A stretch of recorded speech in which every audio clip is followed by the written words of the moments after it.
नमस्कार, मी संजय वरकड. आपण आत्ताच न्यूज यात्रा पाहायला सुरुवात केलेली आहे. राज्याचं विधिमंडळाचं अधिवेशन सुरू असतानाच सत्ताधारी पक्षांमध्ये आता प्रचंड भांडण जुंपलेलं आहे आणि हे भांडण कोणत्या थराला जाईल याचा काही नियम राहिला नाही. या भांडणाचं कारण आहे सातारा जिल्हा परिषद निवडणुकीमधील अध्यक्षपदाची निवडणूक.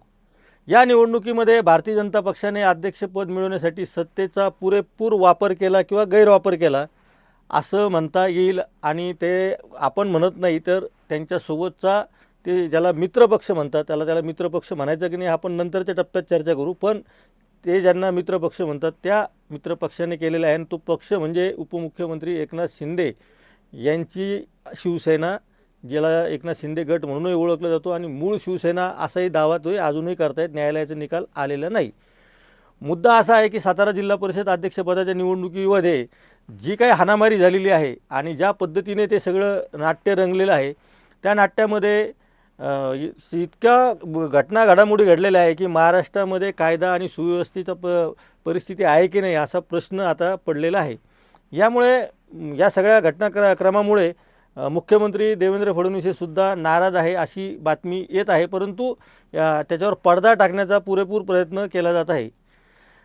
शिवसेना एकनाथ शिंदे पक्षाचे नेते शंभूराज देसाई जे एकेकाळी गृहराज्यमंत्रीसुद्धा होते आणि एकेकाळी पोलीस खात्याचे प्रमुख असलेले मंत्री, विशेषतः सातारा जिल्ह्याचे पालकमंत्री म्हणून काम पाहणारे मंत्री स्वतः येऊन पत्रकारांसमोरही आरोप करतायत. आणि विशेष म्हणजे सभागृहामध्ये येऊनसुद्धा त्यांनी निवेदन केलं आणि त्या निवेदनात त्यांनी असं म्हटलेलं आहे की महाराष्ट्राच्या इतिहासामध्ये आम्ही, हे शंभूराज देसाईंनी जे बोललेलं आहे ते मी सांगतो आहे की शंभूराज देसाई असे सभागृहाच्या पटलावर असं म्हटले की महाराष्ट्राच्या इतिहासामध्ये आम्ही पहिल्यांदा असं बघितलेलं आहे की पालकमंत्री असेल किंवा एखाद्या राज्याचा मंत्री असेल त्याला अक्षरशः गुंडाप्रमाणे वागणूक केलेली आहे. एका बाजूला 302च्या कलमाखाली अटकेत असलेले आरोपी मतदानासाठी आणले जातात आणि दुसऱ्या बाजूला आमचे जे 2 मतदार आहेत त्यांना पोलिसांनी अडवलं होतं आणि त्यांना मध्ये जाऊन देण्यासाठी कुठल्याही प्रकारचा आम्ही जो प्रयत्न करत होतो त्याला ते जुमानत नव्हते आणि माझ्या अंगाखांद्याला पोलिसांनी झटापट केली. 10 पोलीस मला ओढत होते आणि त्यामुळं या सगळ्या प्रकरणामध्ये साताऱ्याचे जे जिल्हा पोलीस अधीक्षक आहेत तुषार दोशी यांना तातडीने निलंबित करण्यात यावं अशी त्यांनी मागणी केलेली आहे. विधान परिषदेमध्ये या खडाजंगी चर्चेनंतर सभापतीपदाच्या खुर्चीवर असलेल्या त्यावेळी उपसभापती पण त्यावेळेस ते सभापतीच्या खुर्चीत होत्या नीलम गोरे यांनी तुषार दोशी यांच्या निलंबनाचे आदेशसुद्धा बजावले. तुषार दोशी यांच्यासह ज्या पोलीस अधिकाऱ्यांनी आणि ज्या अधिकाऱ्यांनी या सगळ्या प्रकरणामध्ये गैरप्रकार केला आणि त्याला खतपाणी घेतले अशा सगळ्याच अधिकाऱ्यांचे निलंबनाचे आदेश त्यांनी सरकारला दिले होते. मात्र त्यानंतरच्या सत्रामध्ये 2 बैठका झाल्या आणि त्या बैठकानंतर सभापतीपदाच्या खुर्चीवर असलेले राम शिंदे यांनी सध्या या निलंबनाच्या आदेशाला स्थगिती दिलेली आहे. एकनाथ शिंदे आणि देवेंद्र फडणवीस शेजारी बसून वेगळ्या सुरात बोलताना आपण बघितलेच असेल की एकनाथ शिंदेंचं असं म्हणणं होतं की साताऱ्यामध्ये ज्या प्रकारे पोलिसांनी दडपशाही केलेली आहे आणि गुंडगिरी केलेली आहे त्यामुळे राज्यामध्ये लोकशाही धोक्यात आलेली आहे असं एक उपमुख्यमंत्री सांगतायत आणि त्याच्या बाजूला ते मुख्यमंत्री बसलेले असतात आणि मुख्यमंत्री मात्र उभा राहून त्या सगळ्या प्रकरणाची चौकशी केली जाईल आणि चौकशी करून योग्य ती कारवाई केली जाईल असं सांगतात. आता योग्य ती कारवाई कशी होईल यावर बाजूला बसलेल्या उपमुख्यमंत्र्यांचाच विश्वास नाही आहे असं दिसतं आहे. त्यामुळं महाराष्ट्रामध्ये हे जे काही चाललेलं आहे त्यामुळं महाराष्ट्र आता खरंच कुठं नेऊन ठेवला असा जो प्रश्न भाजप एकेकाळी विचारत होती तर आता भाजपलाच हा प्रश्न विचारायची वेळ आलेली आहे की महाराष्ट्र आता खरंच तुम्ही कुठं नेऊन ठेवला तुम्हीच सांगा. आधी तर तुम्ही काँग्रेसच्या राज्यामध्ये स्लोगनच होतं त्याच्यावर प्रचारच तुम्ही केला की कुठं नेऊन ठेवला आहे महाराष्ट्र माझा. आज एकनाथ शिंदे आणि देवेंद्र फडणवीस म्हणजे राज्याचे एक मुख्यमंत्री आणि एक उपमुख्यमंत्री एकाच आसनावर एकाच बाकावर बसून एकमेकांच्या विरोधी भूमिका घेताना दिसतात. आता ही लोकशाहीमध्ये वेगळे विचार मांडण्याचं अधिकार आहे. वैचारिक चर्चा वेगवेगळ्या पद्धतीने होणं अपेक्षित असतं आणि तशी ती व्हायला हरकत नाही. पण इथं झालेली जी घटना आहे ती मुळामध्येच अशा पद्धतीची आहे की त्याचं समर्थन कुणीही करू शकत नाही. एका जिल्हा परिषदेच्या अध्यक्षपदासाठी या 2 पक्षांमध्ये लागलेलं हे जे भांडण आहे हे दिशादर्शक भांडण आहे असं आपल्याला म्हणावं लागेल. छत्रपती संभाजीनगर असेल किंवा राज्यातल्या इतर अनेक ठिकाणी शिवसेना आणि भारतीय जनता पक्षामध्ये स्थानिक स्वराज्य संस्थांच्या, महानगरपालिकांच्या, जिल्हा परिषदांच्या निवडणुकांमध्ये ज्या पद्धतीने निवडणुका झाल्या त्या पद्धतीने मी आधी जसं म्हटलं होतं की आपण त्याच्यावर नंतर बोलू त्या पद्धतीच्या निवडणुका पाहता शिवसेना, एकनाथ शिंदेची आणि भारतीय जनता पक्ष हे फक्त सत्तेमध्ये सहभागी होऊन वाटेकरी झालेले, ते प्रत्यक्षात मित्रपक्ष राहिलेले नाहीत, हे आपल्याला म्हणायचं होतं.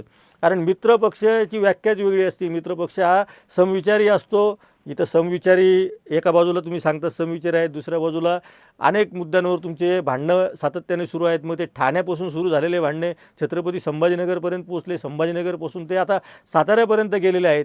आणि राज्यात सगळीकडेच एकनाथ शिंदेंची शिवसेना भारतीय जनता पक्षासोबत उघड उघड पंगा घेताना दिसत आहे. आज सभागृहामध्ये एकनाथ शिंदेंचे आमदार ज्या पद्धतीने सरकारवर टीका करत होते, असं वाटत होतं हे विरोधी पक्षाचे आमदार आहेत आणि सत्ता कुणाची तरी दुसऱ्याचीच आहे, असं एक चित्र आज पाहायला मिळालं होतं. विशेषतः अर्जुन खोतकरांनी जे भाषण केलं किंवा इतर सगळ्या पक्षाच्या नेत्यांनी जे भाषण केलं की लोकशाहीचा गळा घोटला जात आहे. आणि शंभूराज देसाई असं म्हटलेलं आहे की साताराचे पोलीस हे घरगाड्यासारखे काम करत होते.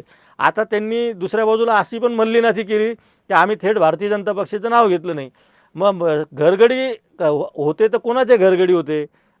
साताऱ्याचे पोलीस. मग याचं उत्तर काही यांच्याकडे एकनाथ शिंदेंच्या शिवसेनेकडं डायरेक्ट दिलेलं नसलं तरी ते घरगडी कोणाचे होते? गृह खातं कोणाकडे आहे? देवेंद्र फडणवीसांकडे. मग घरगडी कोणाचे झाले?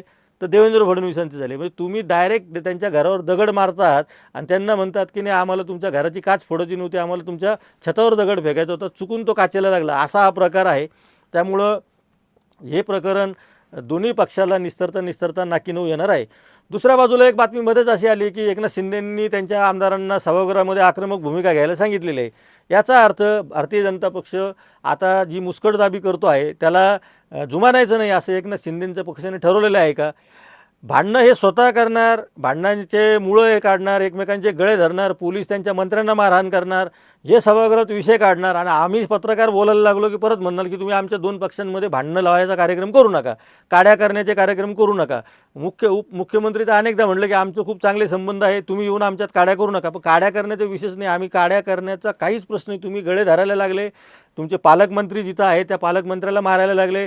पालकमंत्रीच जर सुरक्षित नसेल, मंत्रीच जर सुरक्षित नसेल तर राज्यामध्ये कायदा आणि सुव्यवस्थेच्या बाबतीमधलं उत्तरदायित्व कोणी घ्यायचं हा प्रश्न तुमच्या मित्र पक्षाने, उपमुख्यमंत्री असलेल्या पक्षाने विचारलेलं आहे. त्याचं उत्तर देवेंद्र फडणवीस तुम्हाला द्यावं लागणार आहे, त्या पक्षालाही द्यावं लागणार आहे, महाराष्ट्राच्या जनतेला सुद्धा द्यावं लागणार आहे. एक असं म्हटलं जातं की म्हातारी मेल्याचं दुःख नाही पण काळ सोकावतो. कदाचित लोकांना आता ह्या सगळ्या वाक्याचा सुद्धा विसर पडत चाललेला असेल, पण एकनाथ शिंदेंच्या शिवसेनेला कळून चुकलेलं आहे की भारतीय जनता पक्षाला पुढच्या काळामध्ये जर डील करायचं असेल तर स्थानिक स्वराज्य संस्थांमध्ये जिथं जिथं मुस्कटदाबी त्यांची शक्य आहे तिथं तिथं त्या भारतीय जनता पक्ष एकनाथ शिंदेंच्या पक्षाची करायला निघालेला आहे. आणि म्हणून आपल्याला जिथं शक्य आहे तिथं त्यांच्या बाबतीमध्ये प्रतिकार करावा. म्हणून ते म्हणत असतील की म्हातारी मेल्याचं दुःख नाही पण काळ सोकवतो आहे. म्हणून साताऱ्याचं प्रकरण एकनाथ शिंदेंनी मनावर घेतलेलं दिसतं आहे. संभाजीनगरचा विषय त्यांनी सोडून दिला होता, पण आता वेगवेगळ्या शहरांमध्ये भाजप एकनाथ शिंदेच्या शिवसेनेलाच दाबतो आहे असं एक वातावरण तयार झालेलं आहे. आणि हे आपण म्हणत नाही, त्यांचेच मंत्री त्यांचेच आमदार हे सभागृहामध्ये जाऊन असं बोलत आहेत. आणि आपणही म्हणायला काही हरकत नाही, कारण आम्ही तर आधी म्हटलेलंच होतं, पण त्यावेळेस मुख्यमंत्र्यांचा दावा असा होता की तुम्ही येऊन काड्या करतात. आता आम्ही काड्या करण्याचा विषय येतोच कुठं? कारण तुमच्यामध्ये अत्यंत बेबनाव आहे. तुमच्यामध्ये सत्ता मिळवण्यासाठी कोणत्याही थराला जाण्याची जी स्पर्धा लागलेली आहे दोन्ही पक्षामध्ये, ती ह्या सगळ्या जनतेने आता उघड्या डोळ्यांनी बघितलेली आहे. सभागृहाचं कामकाज सातारा जिल्हा परिषदेसाठी किती वेळ चाललं आणि जनतेच्या प्रश्नासाठी किती वेळ चाललं याचासुद्धा आज सगळ्या जनतेने अभ्यास केलेला असणार आहे. सभापती वारंवार सांगत होते की याच्यात 37 मिनटं झाले, 38 मिनटं झाले, तरीसुद्धा दुपारच्या सत्रानंतरसुद्धा सभागृहामध्ये सातारा जिल्हा परिषदेची चर्चा सुरू होती. यामुळं राज्याचं राजकारण तापलेलं आहे, आता पेटलेलं आहे असं सुद्धा म्हणता येईल. ही आग विजता विझणार नाही, आग विझली तरी त्याची धग कायम राहणार आहे. आणि त्यामुळं आगामी काळामध्ये मुख्यमंत्री या सगळ्या प्रश्नांना कसं सामोरे जातात, एकनाथ शिंदेंनाशी कसं डील करतात आणि एकनाथ शिंदे ऐकतील की काही आणखीन वेगळं बंड करतील. खरं ते बंड वगैरे करण्याच्या मनस्थितीत नसतात, कारण शेवटी सत्ता सगळ्यांना प्यारी असते, सत्तेसाठी वाटेल ते हे या धोरणानेच एकनाथ शिंदे भाजपसोबत आलेले आहेत. त्यामुळे पुढच्या काळातही छोट्या छोट्या गावातल्या सत्ता मिळवण्यासाठी एकनाथ शिंदे असाच प्रयोग करण्याची शक्यता आहे आणि भाजपला आणि शिवसेनेला अशाच पद्धतीने आपल्याला बघावं लागणार आहे. त्यामुळं आपण निवडून दिलेलं हे सरकार आहे, आपल्याला बघण्याशिवाय पर्याय नाही आणि आपण ह्या सरकारकडेही बघत राहा. पण या सरकारच्या ज्या काही चुका होतील त्या आपण न्यूज यात्रावर बघत राहा, आपण न्यूज यात्रावर त्यांचं विश्लेषण करत राहणार आहोत. त्यामुळे आपण पाहत राहा, न्यूज यात्रा हे आहे आपलं चॅनल.